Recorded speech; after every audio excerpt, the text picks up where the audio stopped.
you wanted the best, you've got the best podcast. The hottest podcast in the world. The Chris Voss Show, the preeminent podcast with guests so smart you may experience serious brain bleed. The CEOs, authors, thought leaders, visionaries, and motivators. Get ready. Strap yourself in. Keep your hands, arms, and legs inside the vehicle at all times, because you're about to go on a monster education roller coaster with your brain. Now, here's your host, Chris Voss. Hey folks, Voss here from the ChrisVossShow.com. Ladies and gentlemen, the Iron Lady sings, that makes it official. Welcome to the big show. For 16 years, going on 17 years, nearly 2,300 episodes, we bring in the Chris Voss Show. Some of the most smartest people, the greatest minds, the CEOs, the billionaires, the Pulitzer Prize winners, the people who change and infect the world. Infect the world? What the hell's going on over here?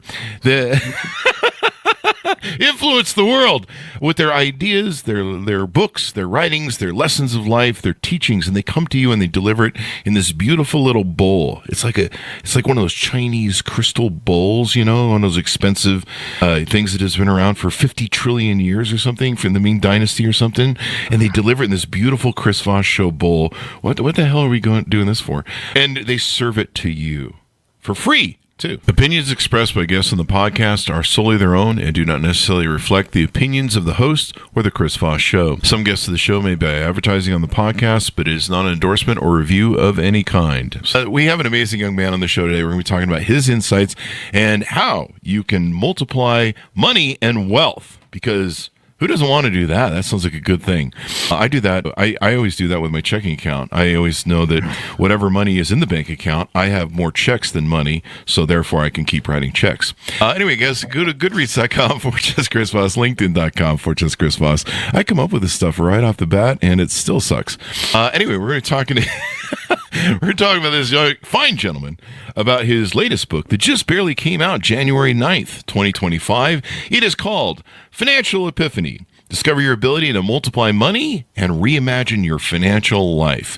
Scott Yamamura joins us on the show today. We're going to be talking to him about his insights, his experience, and how you can multiply your darn money. So you've got like $25 in your account right now. We're going to see if we can't take it to 75 or something. I don't know. I'm just joking. We're going to get into what he has to tell us. He is an expert in communication design with over 25 years of experience. He's the manager of video communications at a Fortune 15 company. Scott combines his technical expertise with a passion for creating compelling visual content. His mission exceeds beyond the screen. He became a certified financial coach in order to help individuals rethink their money by experiencing financial epiphany. I like waking up to that every morning when I check my PayPal account. By breaking down the complexities of personal finance into simple, actionable steps, he empowers people to take control of their financial future, achieve their goals, and ultimately find purpose in the journey of multiplying money. Welcome to the show, Scott. How are you? Appreciate it, Chris. Good to be here. This is wonderful to be able to talk about this message with you. Oh, I love the message you're sharing with people, because last time I checked, a lot of people need some money these days. So, Scott, give us your .coms. Where can people find you on the interwebs? Best place is financialepiphany.com. That's where it's at. So give us a 30,000 overview of what's inside your new book. Is this multiplying money where I use the copier to make illegal counterfeit money? Is that how it works? No, I'm just kidding. Don't do that, folks. There's other ways. Chris. So the first is identifying the problem that we're trying to solve here, right? You're an entrepreneur. Others are entrepreneurs that are listening. First, we got to identify the problem. The problem is many people are living paycheck to paycheck. Some would say up to 78%. 77% of us are in debt. It could be up to around $100,000 on average. There's the retirement crisis, the housing crisis, the student loan crisis. We are normalizing crises. They're just so normal for us. Just a constant state of crisis. I think people kind of feel that right now. Yeah. So, one other thing, there's a financial literacy test held by FINRA, and 37% of Americans can get 4 out of 5 correct. 37% are able to get a decent score on. So I mean, many do not understand financial basics. So that's part of the problem we're trying to solve here. My mom, growing up, she said to me, Scott, talking about money is like talking about your underwear.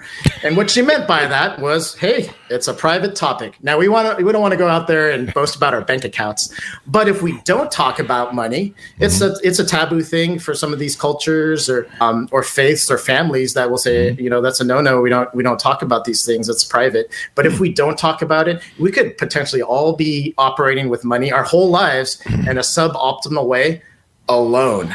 And I think we need to talk about it. So that's the issue. And what the book is about is it's telling every single individual out there that we have an ability to multiply money. Now, money we constantly think of in our culture as something that it's something to grow or accumulate, but it's a thing. And maybe I don't want to think about that thing, or maybe it's truly maybe not acceptable to be accumulating this thing, this money. Many of us are taught that maybe it's something you ignore later. When I make more money or I get a promotion, maybe I'll think about it later in life. But I flip that around in this book, Financial Epiphany, and I talk about how multiplying money is an ability that we have. We each have this ability. Now, if we're trying to solve this problem of financial issues and illiteracy and all these crises we're talking about, we really got to get another message out there, because if 80% of Americans just aren't getting it, we need another option to hear about. So I talk about being an ability, but not just an ability. Think about multiplying money like being an athlete. Now, if you think about NFL football players, they're at their prime around age 26. If you think about just other athletes like Olympic ice skaters, for instance, they're in their primes around their early 20s. And for many, many sports, we're in our primes around our early 20s. And the same is true for multiplying money, is that when we get that career started in our early 20s typically, and when we have the ability to invest and we combine those two, the early 20s is like being an athlete, where we have this window of time to multiply. That is like no other time in our lives. And it really is about age. It's a common thing to be told, save early, right? And now this book actually, it says in a very understandable, simple and creative way for the common everyday person, this is what save early means. Like, it's going to break it down for you. The book is there to give every reader a financial epiphany. The financial epiphany. You mentioned the belief system. I think your mother had a thing where talking about money is like talking about your underwear or something like that. That's right. We all kind of have these scotomas or blind spots that I imagine when you say a financial epiphany, we have to wake up from, because, and most of them were good meaning. Our moms were, putting up with us being rambunctious kids at the store. And my mom used to do a thing where she used to, we'd ask her for stuff and she'd say, I don't have enough money for this. And, clearly she had money. She was writing it. No, I'm just kidding. Callback joke. But, we wanted to buy something. She goes, we don't have enough money. And we're like, geez, are we poor? We can't afford stuff. And different scotomas like that sometimes were well-meaning. And they were just trying to get us to quit being rambunctious kids. I can't blame them. But sometimes we hold on to and we internalize those things, right? Yeah. And then, so we have to have that awakening, that epiphany, as you put it, to go through it. Tell us a little bit about your life. How did you grow up? What influenced you? What kind of got you down these sort of pathways and brought you to writing the book? Yeah, thanks for asking. I would say, it always starts in the family and the parents. I had very frugal parents. They did have, a good income and for the family, and we were taken care of, but it wasn't for show. Just like my mom was saying, it was, hey, you just quietly, go about your financial business. And I thought that was a wonderful upbringing. And my father would give me certain messages. Say, like when I started my corporate job, he said, invest in your 401k. There's free money there. And it just stopped right there. So it's good advice, but I didn't understand anything beyond that. Okay, it's free money. Like, how much free money? What's happening over time? There's no understanding or calculation there. It's free money. Now go into the world, grasshopper, and use that knowledge. I like how you said that. I'm picturing that in my father's voice right now. I'm seeing like the bearded guy from Kill Bill. With the long white beard. Okay, or Mr. Miyagi from Karate Kid. Mr. Miyagi, whoever your favorite. Wax off, whoever your favorite wise mentor is, plug him in right now. Sensei. But sensei, that's right. So I had that example in life. Not a lot explained to me. So I started out I think this explains it for many of us.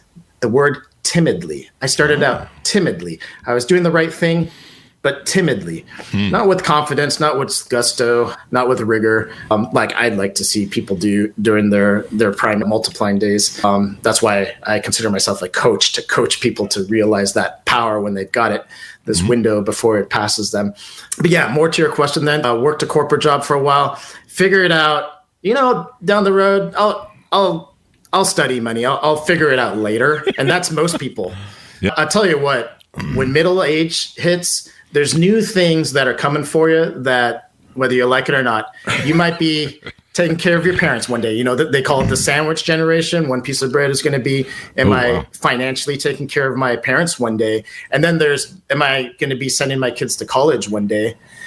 And then there's, I think I'm going to want to retire one day. So all these things they're creeping on, and we start to take them seriously, if not before middle age, hopefully before then, but it's coming for you, and it's going to be a topic, that we're set on right then and there if we don't decide any earlier. I decided to start to study money, study the basics, everything, from emergency fund, getting rid of debt, saving for my kids' college, paying off the house, studied all these things, investing, got comfortable with it. I like to call finances and money a sheep dressed in wolf's clothing. So kind of a switcheroo on that, where when you start to get to know it, most people think they're imposters to money. Oh, I'm not supposed to understand that. That's for imposter syndrome. That's for the financial people. I never studied finances.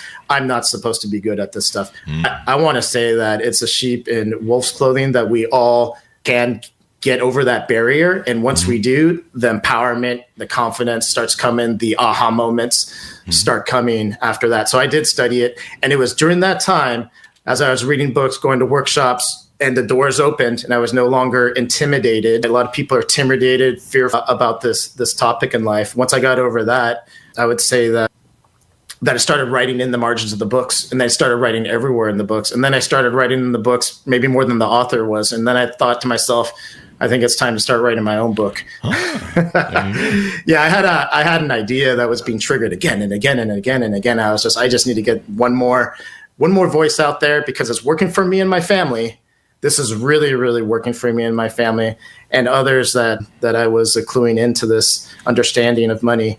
And I was like, well, let's do this book and let's spread the word and get more people financially healthy. That's the thing I love about the show. I have a lot of people on, and I learn from almost every guest. And people are like, how does that happen? Because, sometimes you have guests on, Chris, that talk about the same thing, investing in real estate or something. And what's interesting is so many people have different paradigms of coming at a problem or a solution, and they have different ways of looking at it that can give you a much deeper experience and knowledge, and you can see things that you couldn't see before. The scotomas, as we like to call them, or thinking outside the box, or as you say, financial epiphanies, where, I've had people I know a lot about a certain subject, and they'll come on the show and they'll give me a different paradigm shift of an angle of looking at something. And I'm like, I never really looked at it from that angle. And wow, somebody told me that 20 years ago. I'm hearing that a lot these days. Yeah. And it's unfortunate we're not. There's so many things that we need to go teach kids in high school. Absolutely. What credit is, how to manage your credit, how to buy a home, how to manage money, how to balance a checkbook. I don't think they did that when I was in high school. How to, why these things are important. There should be a psychiatrist on site to deal with any really trauma, so we can get that taken care of. And that's the thing too. Don't have people dragging that around. Maybe some college courses before you get married on how to be a good spouse and have a healthy relationship, resolve your trauma. There's all this stuff. Like I've never used algebra. I'm sure there's people that have, but they're probably rare. And I put them in a locker, I think, when I was in high school. No, I'm just teasing. Don't do that, folks. I think I was the one getting put in lockers. I was a pretty skinny kid. But, these are the things. And so that's why I love the shows, because the paradigm shifts and the stuff that you can learn is so amazing. And when you think you've heard it all and you've learned it all, there's somebody who can come and give you that spin. Let's talk about some of the things that we have offering on your website so that people can check that out. Let's give a quick .com plug to that again for redundancy purposes. And then let's talk about some of the things you're doing there as a coach. Cool. Yeah, financialepiphany.com. That's the URL. Mm-hmm. And so what offerings do you have there to help people out and get them to wake up and have their epiphany? That's right. Yeah. So there's a digital download, and I call it the Money Moves Guide. So that has some of the basics that everybody will need to consider if they want to multiply their money. So making a first investment or starting a brokerage account if you haven't yet already. Mm-hmm. There's getting out of debt using what's called the debt snowball. I mean, that's going to be most of us interested in that one. Yeah. The debt snowball. Paying off the small debts and then building momentum, psychological momentum as you get through all of them, and even paying off the house in the end at some point for some of us. Other things like getting a connection and a working relationship with a financial professional, whether that be a coach or an advisor, so they can tell you where you're at. They can be that coach and that third party that says, all right, here's what I think and here's what I see from my perspective. And then also finding out an amount to aim for to save up and retire by. So an actual amount of money to save up for and retire by. Now that's in the Money Moves Guide. That's downloadable, but a lot of the site is going to point towards the principles of the book. Obviously, the book's going to explain it the most. I spent 3 years writing that thing and 10 years getting to that idea to this point and feeling, hey, this is worth sharing. So we can get into a little bit of that. There's something that I call the simple framework. And the simple framework is just before you start anything, any journey. Say you want to write a sentence, you have to have an alphabet. Before you do a math problem, you got to have numbers. So what is the simple framework for multiplying money? It's looking at all the multitude of options out there about money. Money, it's for most of us, it's running circles around us, and we can't understand it. It's this constantly moving, roving variables, and we can't nail it down. I say to money, sit down, behave, stay in one place. And with this simple framework, it freezes money long enough so we can understand it. So what is the simple framework? Basically, it's three things that we need to know if we're going to multiply money. One is, when are we starting to work? And the most common age is 22, coming out of a college education, getting into your career. So I choose the age 22. Could be 21, could be 23. Let's go ahead and pick something so we can freeze money in place. What's the average duration of a career? 40 years. Could be 39, could be 41. That's going to confuse us. Let's stick with 40. We're going to understand money by making it freeze in place. And then the last element of the simple framework is the rate of return. How much is money multiplying by? And I use the common 7.2% rate of return. And that's the money that money earns. That's what a stock earns. That's what a bond earns. If it's 7.2, which is extremely common over the long run, then we're going to choose that one, and instead of the multitude of other options out there. And with these three things, starting a career at age 22, working for 40 years, and earning a 7.2% rate of return over those 40 years, we can solve money. We now have made it freeze in place where we can have these three financial epiphanies that I'm going to tell you about. But any thoughts about that before we jump into those? Yeah, that's really important. I heard Dave Ramsey recently say, if you're that young, around 23, you put $100 away into some sort of investment account, you'll be a millionaire by the time you're, 40, 50, 60. I like how you break it down. You give it that keep it simple, stupid sort of concept, that KISS concept. You got it. KISS. And you keep it, okay, so what can I operate in a framework that I can always remember 40 years, start young. And that's really when people should start because, it might be hard to build and save money at that young age, but I don't know. These days, so many people are living with their parents. I got a few relatives. They're doing pretty good living at home with their parents at Gen Z stage. But, and I'm like, make some wise investments where you can now. Because, I don't know, mom and dad might just let some people live with them forever, I suppose. I don't know. So let's get into the next step that we had there. Okay. 3 financial epiphanies. All right. So they're like building blocks. So the first one starts out the simplest. Financial epiphany number 1 is doubling years. Now, what is that? Some of you may know of the Stanford University marshmallow experiment. And that was decades ago that it was held, where a single marshmallow was placed before a, say, 5-year-old child. And the conductor of the experiment would lean over and say, this marshmallow, I'm going to leave the room. And if you eat it, that's all you get. But if you wait until I get back, I'm going to reward you with a second marshmallow. Now that was an experiment in delayed gratification. Those who waited got a second marshmallow. And I thought about that. I always liked that experiment, but I was like, what child is going to stop at 2 marshmallows?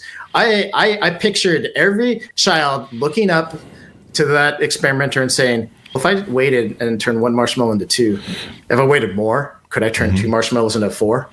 If I practiced patience yet again, could I turn 4 marshmallows into 8? And why not wait one more time and have 8 marshmallows turn into 16?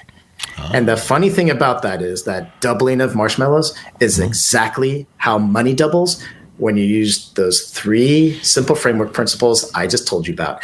Over regular intervals of time, money doubles, just like those marshmallows. And what is that interval of time?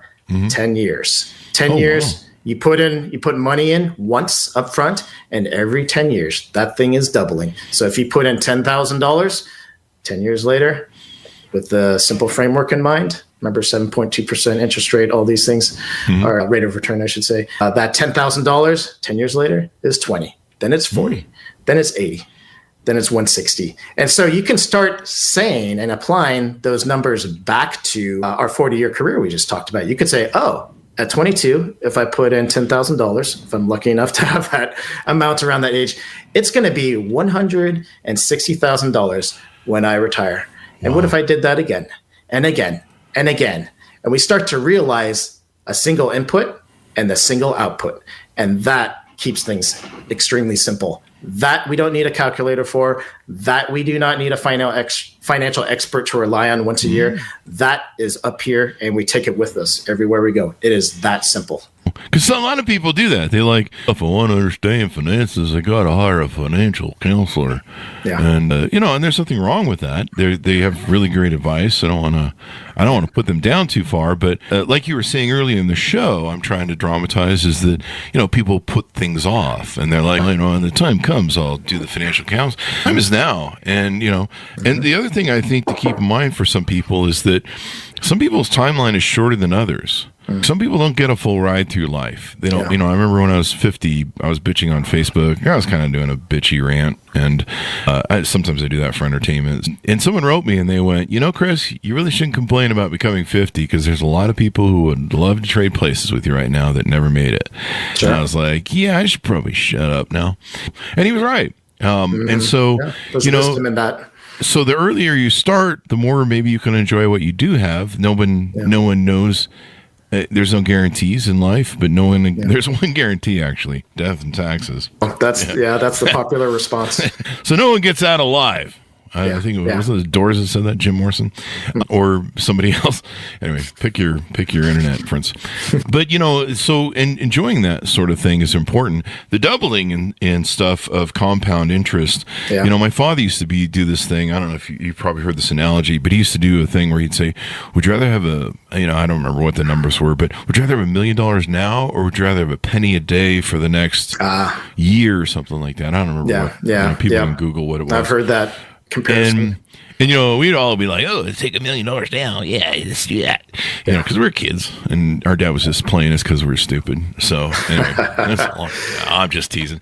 But he would tell people that, and then he would explain to us the power of that compounding, like you talked about with the doubling, and how that money grows and grows, and the more power it has, the more interest return ROI power that you talked about it has. It can make all the difference in the world. Yeah. Any more we want to tease out on the show before we go?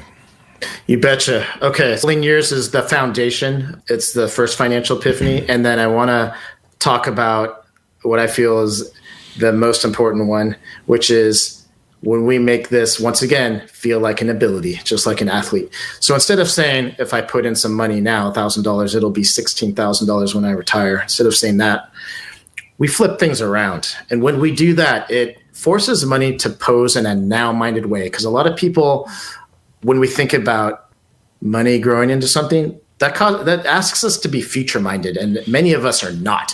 We want instant gratification. We want now.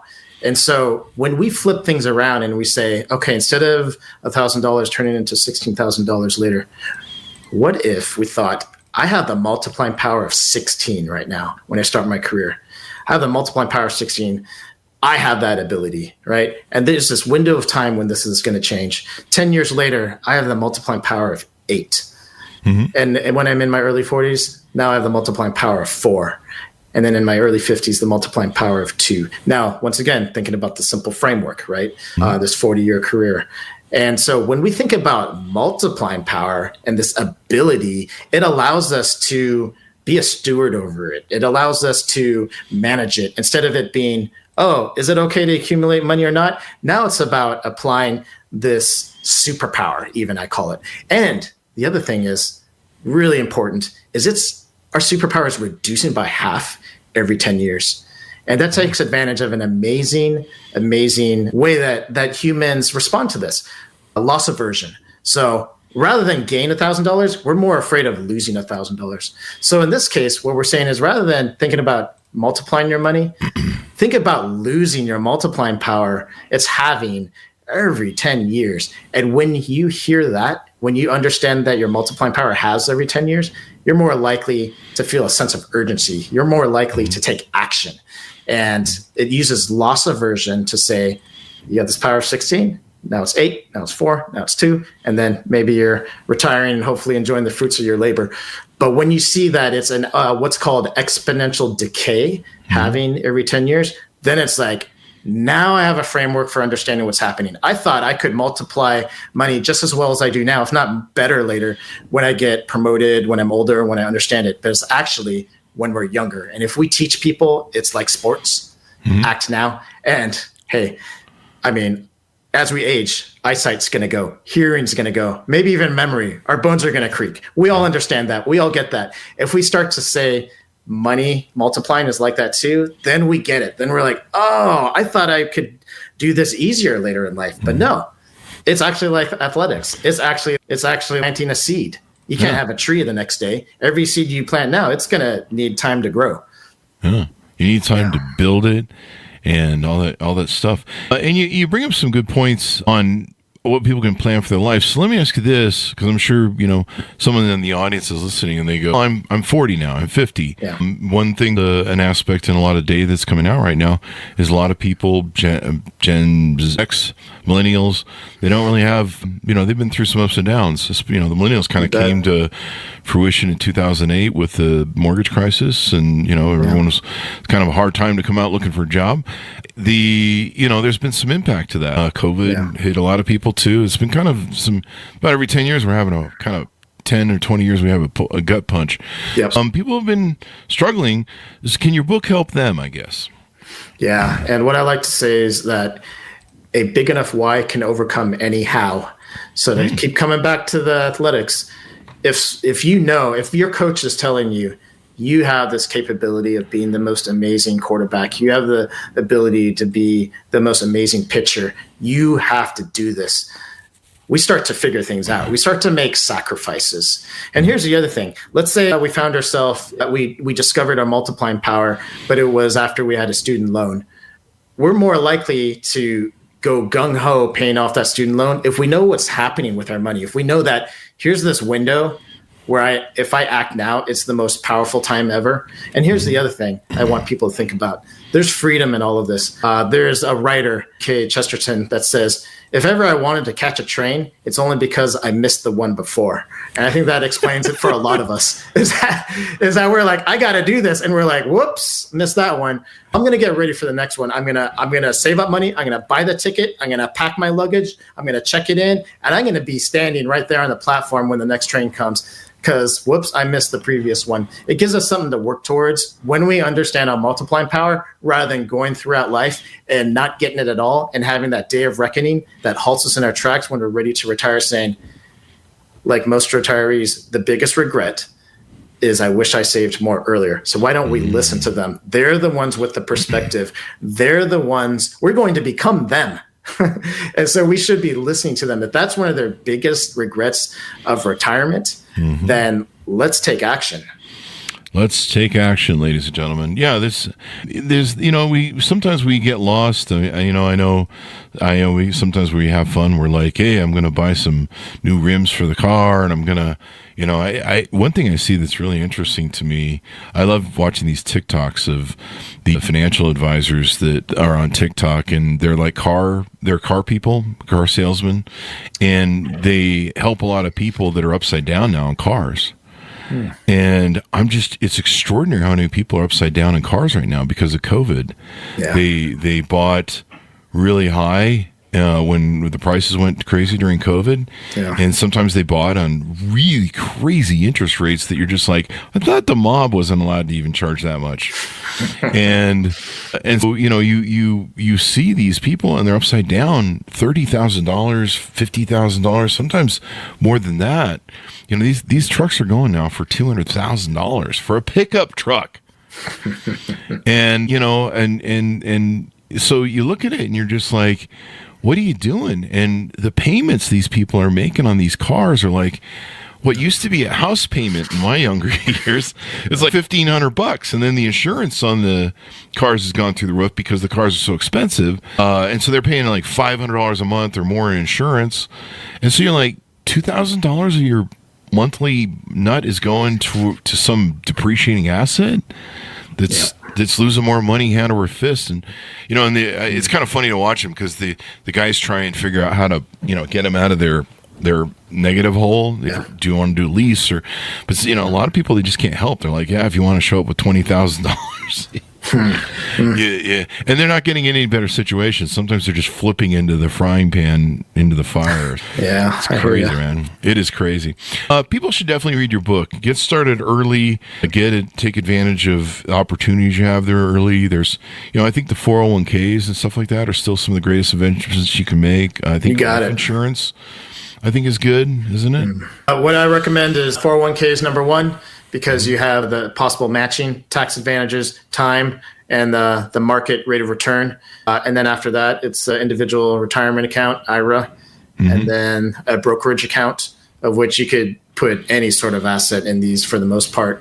So those are the three money multiplying methods that are talked about in the book. There's others, and money it's a very personal thing. What one person wants to invest in and feels good about is what someone else wants to stay away from. So research it. That's why I also recommend having a financial pro in your corner to say, okay, yeah, I can agree to that. Or if there's a thing that's too risky about that, then you're at least getting that advice. Yeah. And it can't hurt to have as much good advice on your side as you possibly can. It can't hurt at all. You got it. So tell us how people can reach out to you, how they can onboard, give them your final pitch out, and all that good stuff. Yeah, absolutely. So once again, the URL to my website is financialepiphany.com. I definitely will respond. If you go to the contact form, you want to ask me a direct question, that's cool. And then there's links out to the book, Financial Epiphany. There is a link out to YouTube where I have videos on there. And you can listen to the lessons yourself directly there. And definitely consider downloading the Money Moves Guide on there and start your learning. That's got the financial basics. But I highly recommend, if you like what you heard, read through the book. It takes 4 hours. Now, I want you to hear this. The average person watches about 78,000 hours of television per lifetime. That's 9 years. If you were watching it consecutively around the clock, that's 9 years of your 78-year life. Now, I just want you to borrow 4 hours from that 78,000 and read a book. So consider that. Wow. Wow, how dare you monopolize all of our time that we could be watching the Kardashians?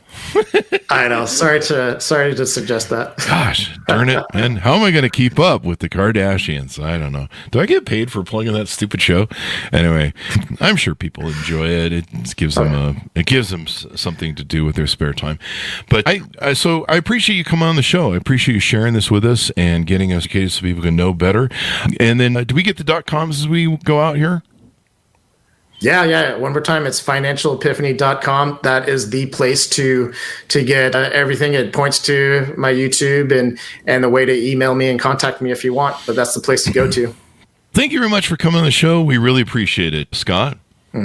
Thanks, Chris. Thank you, and thanks for tuning in. Go to goodreads.com/Chris Voss. Order up his book wherever fine books are sold, Financial Epiphany. Discover your ability to multiply money and reimagine your financial life. Out January 9th, 2025. Thanks for tuning in. Be good to each other. Stay safe. We'll see you next time.